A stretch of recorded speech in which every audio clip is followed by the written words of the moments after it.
at the show, the SOS 2024 with Mr. Stefan Previtera. All right then. Hey folks, how are you? Yes. Good to see everybody here at the show. It's really well attended. My part of this is books, reference books for folks. If you're interested in the Iron Cross, if you're interested in the Blue Max, if you're interested in Imperial German flight badges or badges from the Luftwaffe or Spangs from the Luftwaffe, that's my specialty. On those particular topics, we've got them here, right here, yes, in display. They're fantastic. They're strong in not only information but in photographic resource. About 1,000 photographs per book. Really in-depth knowledge about all the documents, about all the cases, about the metal types that we're speaking about. Really helps a collector understand what they're looking at from multiple angles. Plus we also have these interesting 1-to-1 scale ratio posters. These are 1-to-1 scale ratio that show the different types of medals and decorations that are featured in the books. Oh wow, full size. Full size 1-to-1 scale ratio. So you can actually set your piece up against it and it'll be 100% the same size. And how many different posters we have here? We have 4 different posters and they're related to the titles of the books. So this would be the book on the Blue Max called Prussian Blue. This particular book, unfortunately, is sold out, but it is the Iron Time History of the Iron Cross. Then we have our flight clasps of the Luftwaffe. Yes. And then we have our volume 2 of combat badges, which is the Luftwaffe combat badges. So, very nice. A good variety of books, a good variety of references. And hey, if you want them, they can be obtained at winidorepress.com, WINIDOREPRESS.com. Okay, we'll get a shot there of how it's spelled out again. And yes, so your background is a graphic artist. Correct, yes. Yes. And writing as well. And what was your inspiration to start all this? Well, I feel that medals and decorations are portable pieces of history. They're popular among collectors. And I myself, as a collector, was looking for a reference that could help me develop my own collection. And when I couldn't find the books I was looking for, I decided, let's go ahead and create them. That is incredible.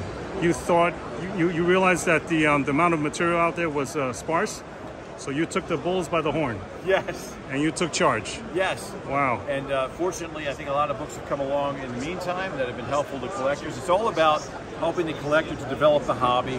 There we go. To make it a viable activity for folks so that they too can understand what they're purchasing, because hey, no one wants to separate their money from their wallet if they're not sure about what they're purchasing. Exactly, exactly. Knowledge is the heart of collecting. And now what do we have here for sale today? Well, today we have a series of Iron Crosses from the Imperial period of Germany. Oh, I see. A good selection from 1870. We have the quarter size, 3/4 size Prinzens. Wow. In relation to the full size Iron Cross first classes.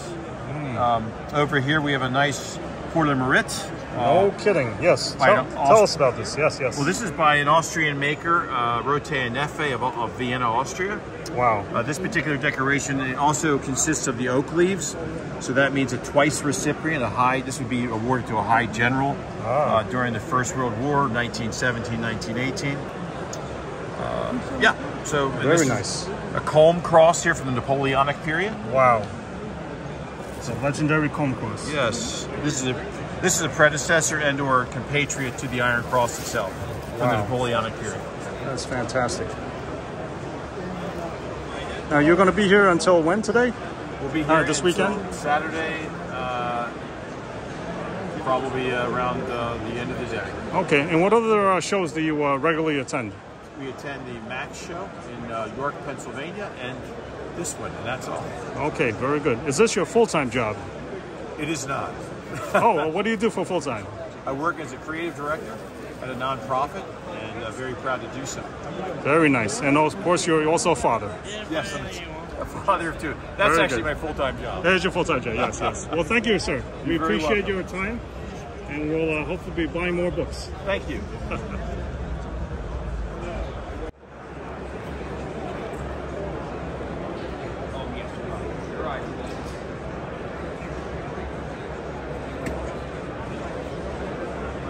Oh, interesting. We have, oh wow.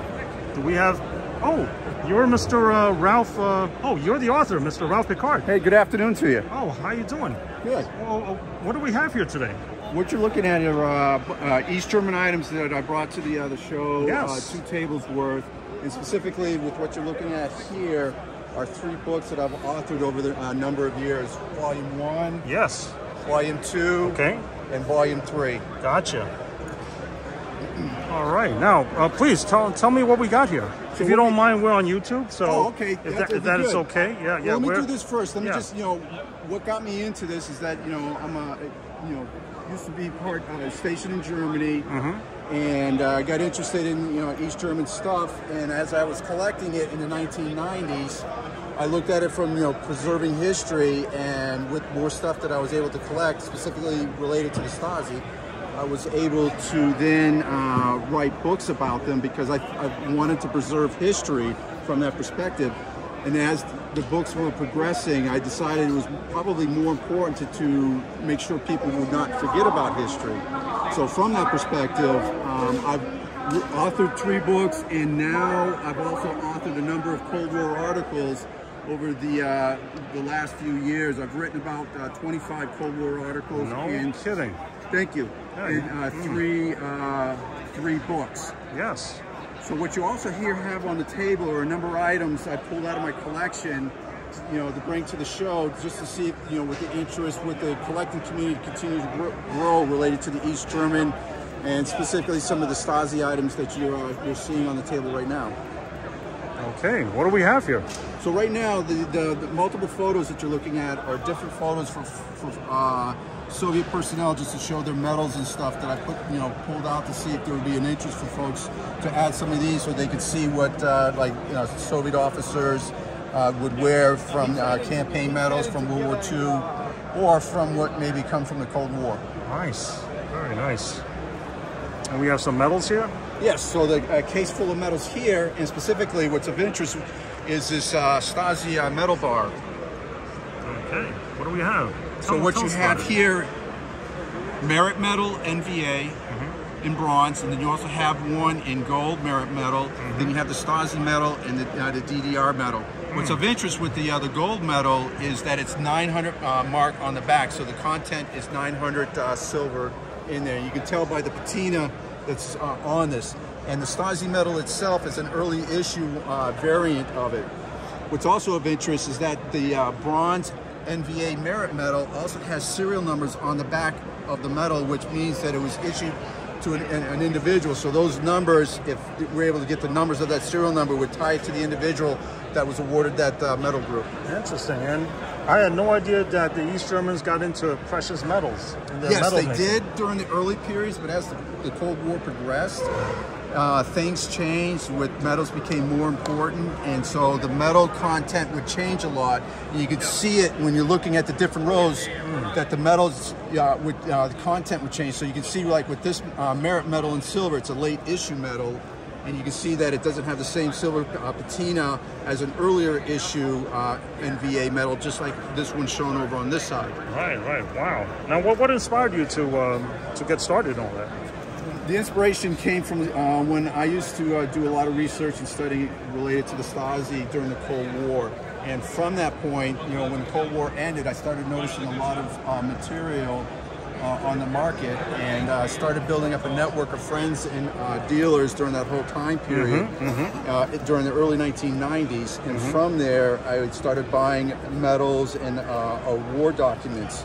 And some of the things that you see here are some of the things that came out of my collection when I added it to, in this instance, Volume 1. Wow, it's a gorgeous book. Appreciate it. Thank you very much. I mean, massive. A lot of text. So when you look at what's of interest, when you look at all 3 books together, it's over 900 pages. 900? Yes. That is amazing. How long did it take you to write? So the first book came out in 2007. Second book came out in 2014, and then the third book came out in 2018. And this is all in between with me working a normal job. Wow. So, wow. Okay. And you were a humble civil servant, if I recall. Yes, absolutely. That is amazing. Absolutely amazing. A labor of love. Yes. There is you have no contender. You are the expert. I am in East one German of the most Militaria. knowledgeable folks when it comes to this, because when you look at each book, for example, yes, when you get to Volume 2, so Volume 1, looked at from the standpoint of what was important about the document, so that helped the collector for forgeries and stuff. Right. So when I went to volume 2, I started looking at the collector and the academic community. And then when I went to volume 3 here, I was definitely academic community and collectors, to help both of them, to tie both areas together, because it's important for preserving and making sure history is not forgotten. So when you get to like volume 2, one of the things that people are definitely interested in comes to uniforms. As you can see, there's a lot of photos, and it's not just where there's photos and some capture the words under the photos. There's a lot of text to help the reader understand why some of the things were important. Oh my Lord, look at that portrait. Fantastic, yes. And then, let's see, then you also got some of the Academy badges. I broke it down to help the collector, so they'd have a better understanding of the time period, some of the Academy badges from the white and blue badges. And then, there we go, some of the uniforms. Oh my Lord, yes. Beautiful, beautiful. And the way this is set up, it goes from, in this instance, from left to right, earlier variants of the uniforms that were worn in the Stasi, and all the way to the later variants. Oh, look at that, the Elite Guard Regiment. Yep. Yes, Kaczynski. Let me flip right to the beginning. Oh, here, the dark collar tunic. The dark collar tunic is absolutely rare. Yep. And then it gets to even to some of the rarer stuff.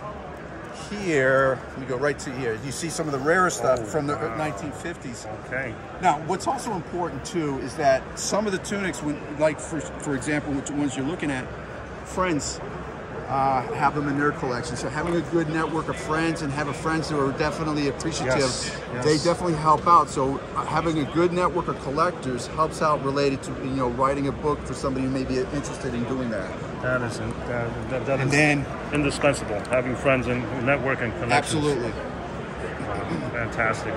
So each volume obviously has a focus, and are you planning on further volumes in the future? Each volume does have a focus. So with volume 3, the main focus of volume 3 was chapter 35. There we go, chapter 35. Let me get right to the beginning of it. Or chapter 37, there we go. Yes. This is all about the East German Special Operations within the MFS. So it goes, it's a number of pages, and these are actually from the West German, or excuse me, not the West German, but the German BSTU archives. Wow. Showing some of the things that they would do in reference for covert activity for doing area of operations in West Germany at that time period. And destined stuff. Correct. Secret squirrel Correct. stuff. And so, for example, this here, what I did was I created this diagram that completely shows how the organizations, as you can see, it says the evolution of Special Combat Forces of the MFS. Wow. So it completely shows the whole entire evolution of the Special Operations Forces within the MFS, going all the way from the early 1950s all the way to when the Cold War ended in 1990. Very interesting. Yes, because I noticed the paratrooper badge decoration on the cover. Correct, correct, and that was one of the reasons why. So there's a, this is the largest chapter, and it's about 100 pages long from that, and I believe you can see some more of detailed photos that they're doing, and you can see they're doing this with an entourage to show that they have the capabilities to do clandestine operations, and this is what they're showing right now with these photos right here. Wow, my Lord. Oh, please, can you show us the rest of your table? I mean, we're just scratching the surface here. Yes. Yeah, you're a busy man. So here, what you're looking at, I went ahead and pulled them out of my collection. Definitely wanted to show folks related to what these are. Yes. Is what you're looking at is a stopwatch and altimeter, and they're for airborne operations. Oh, wow. So when you look at the photographs here, you can see where it's on top of the guy's reserve chute. And there's the other photo here shows the same thing. Wow, rare items. Yes, extremely rare items. Interesting. All right. So as we move down, I just want to also show, for example, the VBOs, one in bronze and one in silver, both presented to the same individual. Wow. Some of these things, when fellow collectors come by here, they also find the appreciation of being able to see it beyond books. They can hold it in their hands and have a better appreciation and understanding of the fakes that are out there. And so when they see a real one, this helps them from that perspective to understand what they're looking at once they're ready to potentially buy, for example, if it's going to be a VVO in bronze, silver, or gold. Now hold the boat. You mean $500 for this whole collection? For these two. These two? Yeah, these two. Okay, gotcha. Yes. Yep. That is incredible. Yep. With documentation. With the documentation, and you can see the photograph of the individual. Of the man. Of the individual, and in this instance, he's getting awarded the VVO in silver. Wow, that is amazing. Now, what about the upper two? The other two are the banner of labor, just showing that that's a level 2. And then what's of interest, this one here is from the MDI, which is a Ministry for Interior for Police. And it's an early variant from, in this instance, from 1961, and it's in silver. Yes. And you can see nice early patina compared to the later ones when they came out in the late 70s and 1980s. As the patina was changing, the content of the metal was changing. Wow. We like to stick to the early stuff. I like to stick to the early stuff yeah. because, you know, from a historical standpoint, you see it. And just like within my writings, you know, it helps to remember our history from that perspective. And don't get me wrong, but $50? What are you giving it away? I mean, not giving it away, but I'm from the standpoint. I'm a believer that if I get it at a good price, I want to make sure the DDR, the collector. I don't want to just say DDR collector because it could be somebody from a generalist, it could be somebody from the academic community, or it could be a collector. And I want to make sure they have the opportunity of being able to add something like this in their collection without feeling that they may have been ripped off or it's already at a high price. That is an amazing value, and from the top expert. I mean, that could easily go for like triple the price. Seriously, yes. Right? I will say I'll just leave it at $50. Well, you're a generous man, and $80 for that. I mean, come on. Yep, for the award and document. That is amazing. All right, let's keep moving because I know you're a busy guy. I appreciate that. Yeah, you got to tend to your customers. So we got flags, banners, caps here. Yeah, same thing over here. This one's from the 1980s. It's a later variant, VVO in bronze. Oh, 1980s, when America was great. Yes. It's still great, but I'll go with the 1980s. Okay, yes, I like the 1980s, where women look normal, right? Yes. And now what do we got this here? is a little different. I keep these in the display case. I brought some of my rarer variants out to see, you know, just one, to see if there's an interest, but also just let some of the collectors know when they walk by, they can at least see some of the things, again, what is only being shown in books. And this is only the tip of the iceberg. For what's out of my collection, it's the tip of the iceberg. Oh, wow. And just to give you a little understanding what, like, my collection, just as we showed the last Stasi medal down there, this is another one. And right now I own about 9 of those in my collection. Interesting. Wow, Stasi. Yes. Yes. And once again, Stasi stands for? Basically it's the MFS, Ministry for State Security. Yes. Like the secret police. Correct. The Secret Stasi. police, what they did was the activities within East Germany, as you talked about with the security, but they also did, there was the espionage side where they did foreign intelligence, definitely in the area of operations, which was known as for West Germany, but, you know, all of Western Europe. Yes. Oh, gorgeous.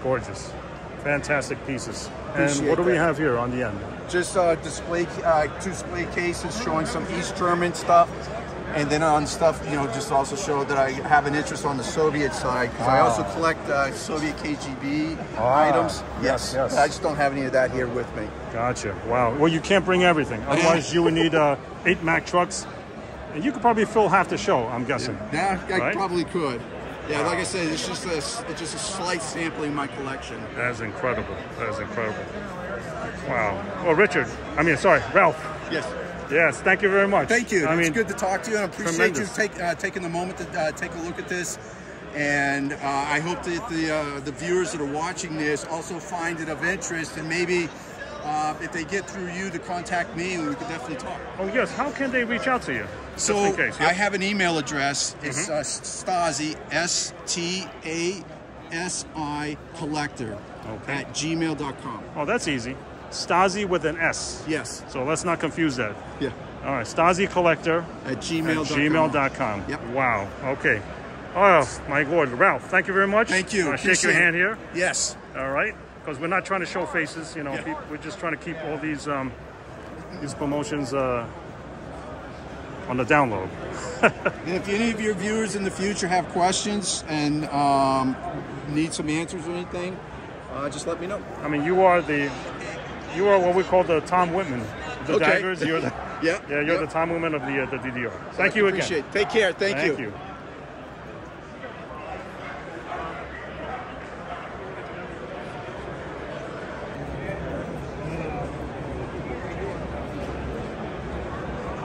Oh, wow, the M1 Helmet Depot.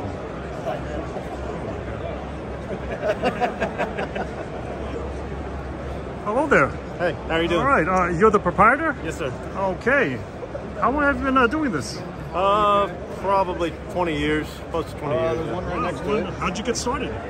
Just always had a passion for military stuff as a kid because my family was in the military in World War II and stuff. So I see. always liked it. I see. Wow. So, I mean, 20 years ago, Take care, boys. these helmets were going for a lot cheaper. Oh yeah, Right? Yeah. So, update us on the industry right now. What's going on? Well, you know, there's a lot more collectors every year, you know, and you know, people relate to it because of their family history with the wars, and Yes. so it generates a lot more interest and you know, and drives prices and everything else. So. Yes. Now, talk to us. If we want to buy something that's just top of the line, right? What are we talking about? You know, in terms of the model, the type, Yeah, the price. I mean, top of the line stuff, I mean, is going to be something with some paint on it, some painted markings, or identified to a World War II soldier, and, Okay. or Marine, or sailor, obviously. But, you know, World War II helmets can range anywhere from $100 to several thousand bucks. Several thousand? Several thousand, just depending on what it is and how many people like it. Okay, now let's for example, the iconic paratrooper helmet. The top of the line paratrooper helmet. What are we talking about? Top of the line World War II paratrooper helmet is going to cost anywhere from $10,000 to $20,000. No kidding, right? Because the German counterpart is selling for about like 30 grand and up now. I know. Oh, yeah. That's amazing. Now, where can people find you on the internet? We're at m1helmetdepot.com. Not real active on there, so you can always look me up on Facebook, M1 Helmet Depot. I sell most of my stuff on there. Okay. And you can reach me through that. That's amazing. Okay, m1helmetdepot.com. Nice. And you're Mr. Mr. Steve Klima. Okay, well, thank you very much, Steve. Thank you. Much appreciate your time. Thank you very much. I know you're busy because, I mean, your table's been mobbed from opening. Oh, Lord, look at that. What is this? We got business. $25. All right. That's what it was. Thank you. Thank you, sir. Yeah. I think it is. It's pretty wide. I know, I was going to say, yeah. I say to that is